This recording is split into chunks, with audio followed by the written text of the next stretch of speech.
Hello, welcome student. Today we study about the wetland habitat, mangroves. There are different type of habitats on the earth. The warm rainforest, the cold mountain region, vast salty ocean, dry sandy desert, grassland, river and lakes. These are aquatic habitat included mangroves habitation. Mangroves are unique ecosystem, have extraordinary ability to tolerate extreme condition of skin in salty waterlogged area, having different behavior of plants and animals. So let me revise some characters of the mangrove habitat. Mangrove forests are the coastal ecosystem of salt-tolerant trees and shrubs, where land and sea meet at the mouth of river, estuarine area, bays and lagoons. It is biodiversity hotspot, served as a critical habitat and nursery for the vast species of marine and terrestrial species. Mangrove have one of the great benefits that protect coastal area from storm, tsunami and erosion. It have different type of environment conditions such as light availability, pressure and temperature. The zones replace the animals and plants that can live in that habitat. Among them, mangroves are such a habitat that are marshy, swampy, which are adapted for salty, shallow, tidal water. This habitat have dense growth of mangrove plants. They have stilt root that grow upwards and the tips remains above the surface of water. These roots take in air directly from atmosphere. Modified root like nematophores have ability to allow the tree to get oxygen from waterlogged low oxygen soil from the air. Prop root, special stilt root which have stable in soft tidal mud. Many type of fishes, pelicans, seagull, cormorant, bat, crocodile, shark, dragonfly, mosquito, lizard, crab, sponge, oyster, heron, egret and tiger are feeds in that area. Many plants are grow in that area.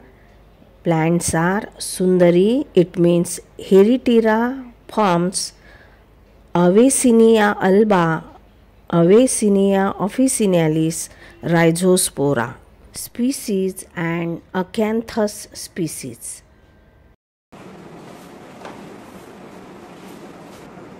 Mangrove habitat provide economical opportunities to local community, to local people through fishing and tourism. मॅनग्रूव्ह प्लांट्समध्ये आपल्याला निमॅटोफोर हा modified route असलेला प्रकार आढळतो, कारण तिथली जमीन एकदम वॉटरलॉग्ड असते आणि या वॉटरलॉग्समुळे या मातीमध्ये ऑक्सिजनचं प्रमाण कमी असते आणि त्यामुळे तिथे ऑक्सिजन पुरवठा कमी असते आणि म्हणून ऑक्सिजन मातीमध्ये न जाताच रूट अपवर्ड ग्रो होतं आणि त्या अपवर्ड ग्रो झालेल्या पार्टला आपण निमॅटोफोर म्हणतो आणि हे निमॅटोफोर ऑक्सिजन ॲब्सॉर्ब करतं, तो सुद्धा हवेतला. म्हणजे अपोजिट ग्रो होणारा रूट हे मॉडिफाईड रूटचा एक प्रकार आहे निमॅटोफोर आणि या मॅनग्रूव्ह प्लांट्समध्ये आपल्याला हे आढळून येतं. आणि ऑल्सो दे शो स्टिल्ट route which provide stand up at a salty muddy soil. म्हणजेच काय तर एक्स्ट्रा रूट जिथे डेव्हलप होतात ते रूट स्पेशल फंक्शनसाठी डेव्हलप झालेले रूट आहे आणि ते डेव्हलप झाल्यानंतर आपलं वेगळं असं फंक्शन पूर्ण करते आणि तरी सुद्धा ते रूट आहे म्हणून ते मॉडिफाईड रूट आहे निमॅटोफोर स्टील रूट. या प्लांट्सची एक स्पेशालिटी अजून आहे की या प्लांट्समध्ये विवी पेरी आढळून येते. म्हणजेच काय तर त्या प्लांट्सचे जे सीड आहे ते सीड प्लांटवर असतानाच मदर प्लांटवर असतानाच ग्रो होते आणि छोटे सीडलिंग तयार होते, छोटे रूट तयार होते आणि अशा रीतीनं छोटं सीडलिंग तयार झाल्यानंतर ते मग जमिनीवर पडते आणि डायरेक्ट रूट वॉटर ॲब्सॉर्ब करायला लागते आणि अशा रीतीनं तिथे विवी पेरी हा अँजिओस्पर्मिक प्लांट्समध्ये एक प्रकार आढळून येतो. That means seeds begins to germinate while still on parent plant, allowing the young plant to take a root quickly when it is falls on the ground. आपल्या देशामध्ये 4.9 स्क्वेअर किलोमीटर एरियामध्ये मॅनग्रोव्ह फॉरेस्ट आहे. Sundarban forest at West Bengal.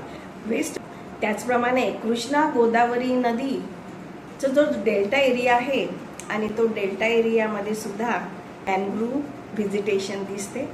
त्याचप्रमाणे Andaman and Nicobar also shows such type of mangrove vegetation. Near about 4.99 square kilometre एरियामध्ये mangrove forest इंडियामध्ये आहे आणि तो मुख्यतः Sundarban forest of West Bengal.